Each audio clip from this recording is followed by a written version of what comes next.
Atid, ang sizzling sisig. At eto na nga mga kapatid, ang aking sizzling sisig, inaayos ko po sa ibabaw ng congee na kung saan ito ay aking pong lalagyan ng toppings. Yan, request siya ng aking anak na lalaki at siya po ay magbe-breakfast, kaya naman ginawan ko na siya ng kanyang breakfast na congee. Yan, meron siyang itlog, 2 itlog po yan ang nilagay ko.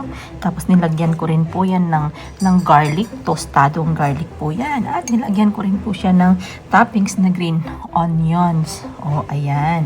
So, kagabi yan ay overload, pero ngayon, ano na lang, underload, hehe.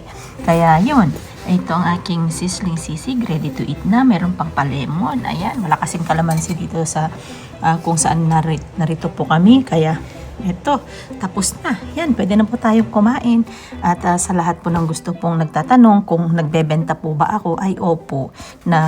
Message na lang po ninyo ako sa Facebook at patuloy po ninyong suportahan ang aking pong pagbebenta ng lugaw, congee, kasosyalan. O, diba? Sarap-sarap niyan.